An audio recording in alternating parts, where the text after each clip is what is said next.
Ngopas, ngobrol pendidikan santuy. Assalamualaikum warahmatullahi wabarakatuh. Selamat pagi sahabat Tristan di mana saja Anda berada. Kita jumpa lagi di Ngopas, ngobrol pendidikan santuy. Di segmen ini kita bersama Kepala SMK Ponpes Manbaul Ulum Cirebon, dan ini lokasinya luar biasa ya, sejuk ya, indah di bawah Gunung Cermai. Ya, ke bawah Gunung Cermai ini, dan situasinya untuk belajar juga dingin. Mudah-mudahan ini akan membawa berkah yang juga bagus, dingin untuk belajar untuk anak-anak kita ya, karena SMK Ponpes Manbaul Ulum ini juga sedang berkembang pesat ya, dengan kompetensi-kompetensi yang luar biasa, yang kebetulan SMK ini juga SMK COE yang sekarang menjadi PK atau pusat keunggulan ya. Salah satu yang dikembangkan itu DKV. Nah, dulu namanya sebelum DKV digabung ini sebenarnya ini TKJ dulu. TKJ. Nah, kemudian sekarang ke DKV, tapi tidak hanya DKV saja yang berkembang, dan kebetulan kita ditemani oleh tamu yang luar biasa, Pak Hakim ya. Pak Hakim ini kepala SMK Manbaul Ulum, Ponpes Manbaul Ulum, dan SMK ini sudah lumayan banyak ya Pak Hakim ya, di depan juga ada ya. Sudah sangat banyak. Sudah sangat banyak ya. Ada 2 di bawah naungan Yayasan Wakaf Manbaul Ulum, SMK Manbaul Ulum. Nah, saya ini SMK Ponpes Manbaul Ulum. Ya. Tapi sebelumnya kita sapa dulu. Kita belum melakukan greeting ya, tadi kita lupa. Selamat pagi Pak Hakim. Assalamualaikum warahmatullahi wabarakatuh. Waalaikumsalam warahmatullahi wabarakatuh. Terima kasih Pak Aris, luar biasa. Ini yang sudah keberapa, dan setiap datang alhamdulillah membawa berkah yang banyak. Salah satu terakhir adalah ini ruang rapat Pak, yang kemarin dapat dari dinas itu sekitar 632 ya, ini dapatnya. Ya, jadi luar biasa ya ruangannya ya. Dan kebetulan lahannya masih luas. Jadi kawan-kawan kalau mau terlibat, terutama kawan-kawan di dunia usaha dan dunia industri, kita undang untuk mari sama-sama kita kembangkan SMK-SMK yang ada, tidak hanya di Manbaul Ulum di Cirebon ini, tapi di seluruh Indonesia. Karena potensi yang luar biasa yang dimiliki oleh SMK-SMK luar biasa juga untuk pembangunan nasional dan pembangunan daerah. Dan saya kira pemerintah daerah juga perlu melihat ini Pak Hakim ya. Pak Hakim, bisa sedikit ceritakan bagaimana perjuangan kawan-kawan di SMK Manbaul Ulum ini hingga perkembangannya sekarang? Ya, luar biasa Pak, karena SMK Ponpes Manbaul Ulum di Cirebon ini pertama DKP. Awalnya amat sangat berat ketika kita membuka pendaftaran, karena orang tuh, konsumen secara umum nggak paham apa itu DKP. Tapi lambat laun DKP alhamdulillah sudah, karena sekarang tahun 2020 ya, ada pembauran antara multimedia, DKP, grafika sama perfilman. Yang dulu DKP dulu kan grafika, sekarang jadi DKP, kemudian multimedia jadi perfilman.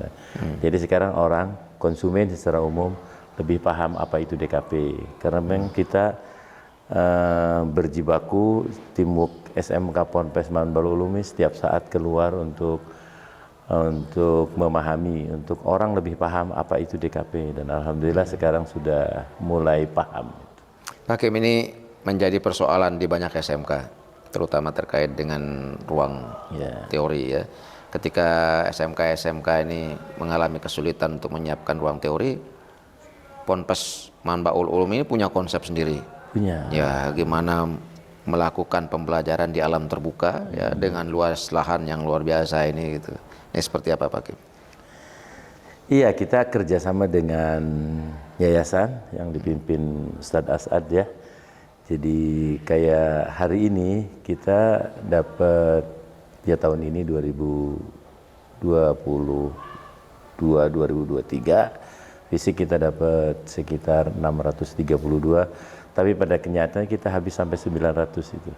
Artinya kita di samping disupport sama dinas dan kementerian, alhamdulillah yayasan juga amat sangat mensupport kita. Jadi kita berdirinya tegak gitu. Ya, artinya luar biasa ini support yayasan ya, tidak hanya luar biasa dalam mengembangkan sekolah, tapi juga bertanggung jawab secara penuh ya dalam mengembangkan baik itu fisik maupun peralatan pembelajaran yang ada. Betul, amat sangat membantu gitu. Jadi di samping tempatnya yang tak terbatas Pak ya, tak terbatas karena ya begitu banyak lah kalau soal tempat sih, tinggal kita memanfaatkan aja antara dana yang ada dan tanah yang tersedia gitu. Ini satu lagi Pak Kim, ini yang kalau kita bicara tentang penurunan animo siswa sekarang ini ya, di mana-mana setelah pandemi betul. itu terjadi penurunan yang luar biasa dalam pengembangan student body kita ya di semua SMK ya. Tapi di Mambaul Ulum ini terjadi dinamika positif ya, artinya ini akan terjadi kenaikan. Anak-anak kita mulai merasa nyaman di SMK, tetapi mungkin juga Mambaul Ulum punya strategi sendiri. Seperti apa itu Pak Kim? Ya, kita memang 2020 itu SMA yang tadinya 4 lokal nerima jadi 8 lokal Pak. SMK ya? SMA. Oh, SMA-nya? SMA-nya. Oh iya. Kita kan di sekeliling SMK. Nah kita berbagai cara dilakukan, salah satunya. Ini SMA Mambaul Ulum? Bukan. Oh di SMA sekitarnya? Sekitarnya kan yang tadinya nerima cuma 4 kelas, tahun kemarin tuh nerima 8 sampai 10 kelas. Akhirnya kan maksudnya konsumen kan itu aja. Ya. Nah, kita berbagai cara untuk melakukan, salah satunya diskusi dengan beberapa desa di sekitar kita untuk yang fakir, yang miskin, yang nggak punya sekolah di sini dengan catatan gratis lah ya. Insya Allah kita nyari berkah dunia dan akhirat gitu. Nah, itu yang dipegang gitu. Jadi alhamdulillah berbagai cara dilakukan, Pak. Kalau hanya nerima rasanya sulit itu. Iya. Ini kan masih satu dengan pondok. Nah, untuk melingkan pendidikan pondok yang berbasis pada keagamaan dengan SMK yang berbasis umum seperti ini atau berbasis reguler lah, yang SMK reguler begini, seperti apa linknya dibangun? Sangat link karena kita bekerja sama dengan Pak Kiai Haji Budiman Mahfud sebagai ketua yayasan di sini, Yayasan Mambaul Ulum 2 yang melahirkan muda. Itu jadi awalnya tuh ada ketidakseimbangan pembelajaran awalnya.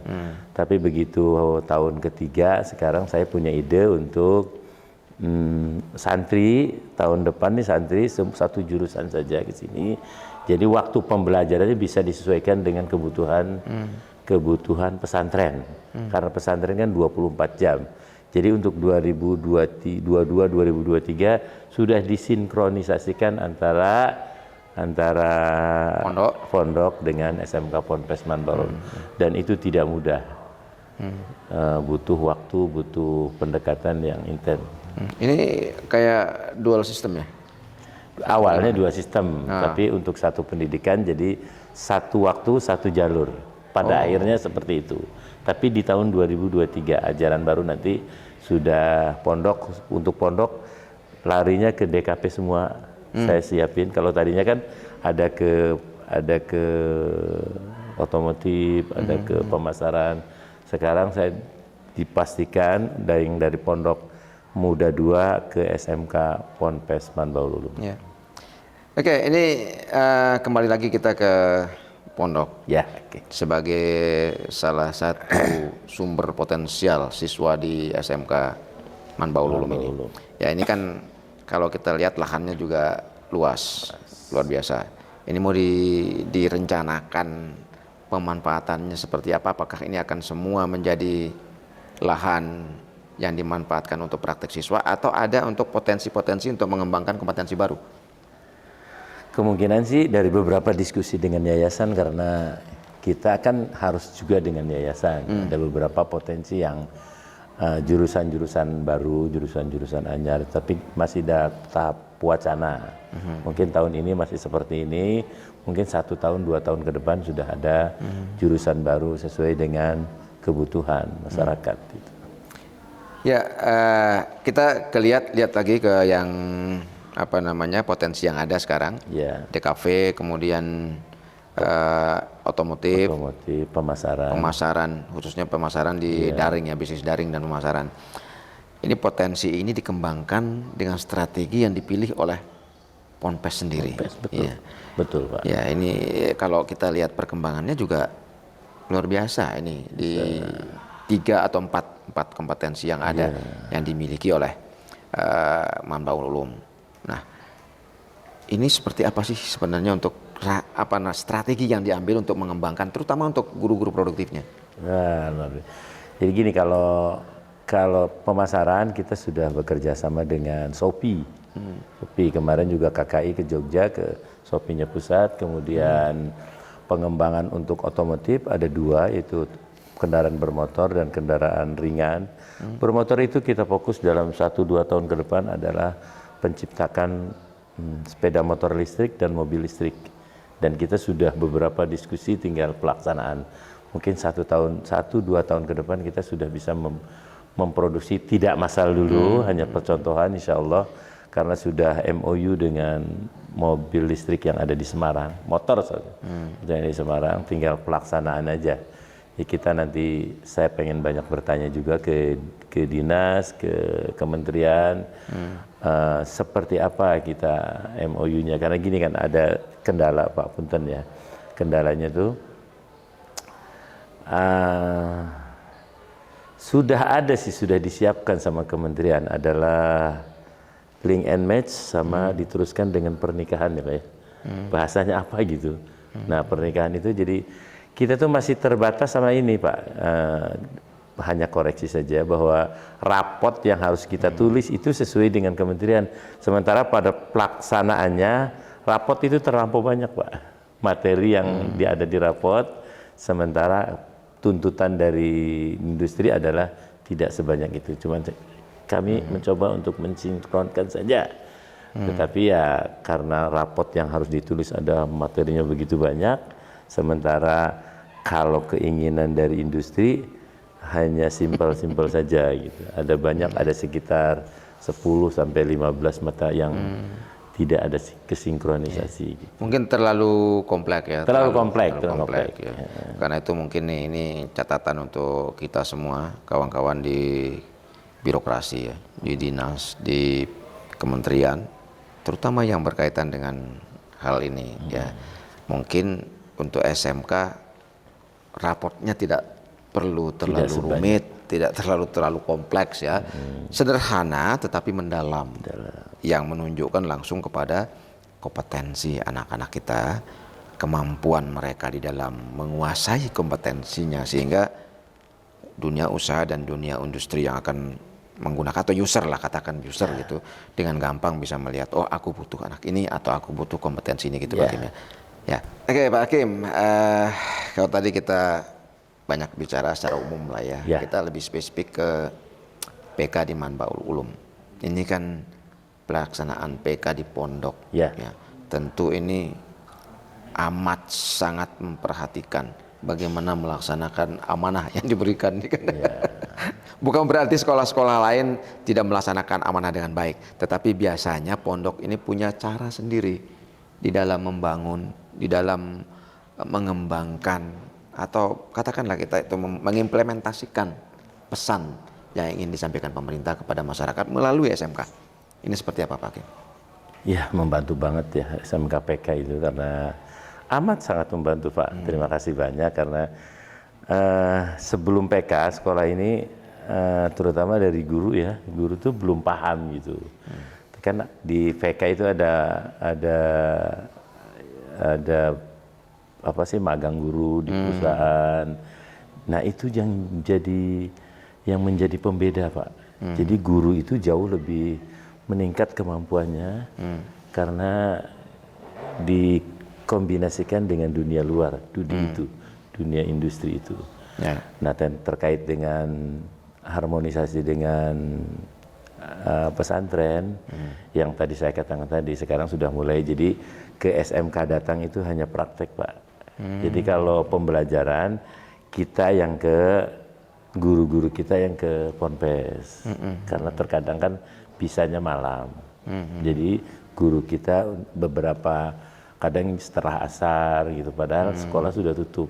Tapi kita kombinasi antara kesempatan mengajarnya itu misalkan habis asar atau habis maghrib, tapi sekedar teori, kalau praktiknya tetap di sekolah. Ya, artinya kalau di sekolah ini kan untuk life skill-nya, Life skill, betul. Nah, sedangkan untuk yang skill yang lain dalam arti religious skill, yaitu mungkin di pondok, ya, yaitu dan itu terbatas melalui di jam sore, mulai jam sore sampai pagi mungkin ya. Sampai pagi. Nah ini jadi di kawan-kawan di pondok pesantren ini tidak hanya mengajar life skill, tetapi juga bagaimana memperkuat keimanan, keimanan anak-anak kita, memberikan filter yang bagus untuk mereka manfaatkan di dalam menjalani kehidupan mereka sehari-hari, gitu Pak Kim ya. Ya, betul, Pak.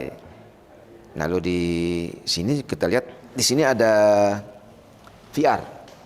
Nah ini virtual reality. Ini salah satu yang diperoleh atau yang dibantu oleh pemerintah dalam mengembangkan kemampuan mereka, terutama di bidang teknologi dan VR ini sangat membantu. Ini biasanya di sini dipakai tidak hanya untuk pembelajaran saja, tetapi juga dipakai untuk memberikan pemahaman tentang teknologinya ya Pak Kim ya. Ya, seperti apa ini diberikan? Apa kan kalau nggak salah ini juga ada pelatihan-pelatihan yang diberikan oleh guru kita kepada guru kita. Ini luar biasa. Karena mungkin paling canggih yang saya tahu di sini ya, di Cirebon mungkin baru kita yang punya, Pak. Yang punya VR, yang menggunakan VR ini baru di SMK mungkin ya, mungkin sepertinya. Karena memang kalau beli belum sampai ke arah sana gitu, tapi karena ada bantuan, jadi kita memanfaatkan betul bantuan dari kementerian, itu luar biasa. Jadi kita, aduh subhanallah Pak, terima kasih banyak bantuannya. Jadi kita benar-benar melek teknologi gitu, benar-benar melek yang tadinya dari kampung, pesantren, nggak tahu apa-apa tentang DKP, kemudian paham tentang DKP, sampai teknologi terakhir kita ajarkan. Gitu. Ya, jadi peralatan ini sangat bermanfaat untuk memberikan pemahaman, memberikan pengalaman baru kepada anak-anak kita dan guru-guru kita dalam memberikan atau melaksanakan proses pembelajaran, khususnya terkait dengan desain komunikasi visual maupun terkait dengan animasi ya Pak ya. Betul. Ya, oke, ini saya kira ada hal yang perlu kita ambil di proses pembelajaran, terutama di pondok pesantren, adalah bagaimana kita mengawinkan dua sistem pembelajaran. Ya, pembelajaran yang berbasis keagamaan dan pembelajaran yang berbasis kepada teknologi. Betul. Life skill. Nah, ini saya kira yang life skill ini nanti akan bisa membawa anak-anak ini bagaimana memahami. Kalau orang bilang sekarang itu bagaimana kita mengukur tingginya langit gitu kan. Ya. Ya, bagaimana mengukur tingginya langit itu sama dengan bagaimana kita mengukur dalamnya laut. Ya.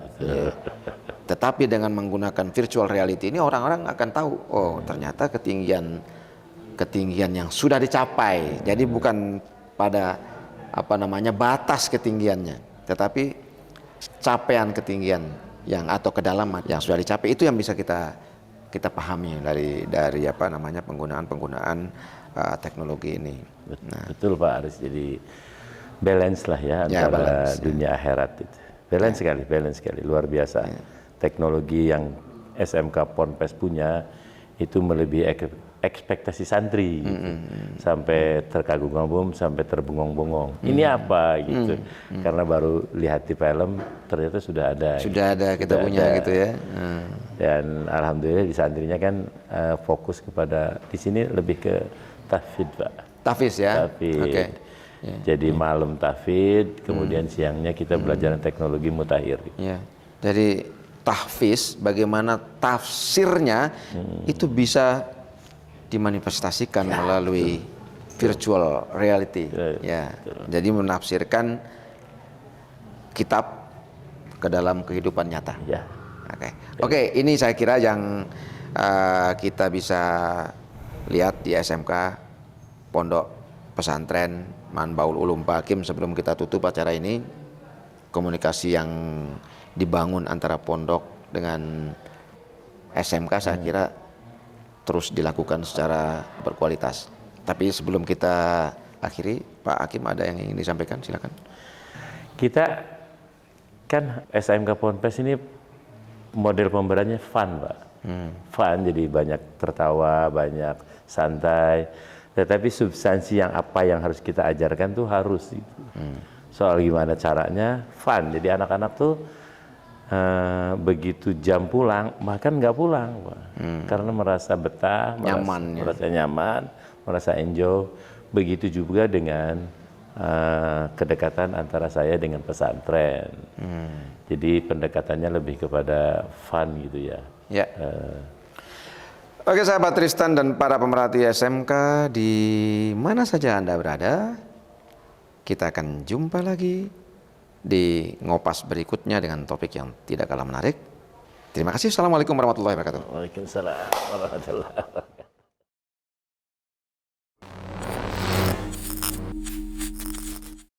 Ngopas, ngobrol pendidikan santuy.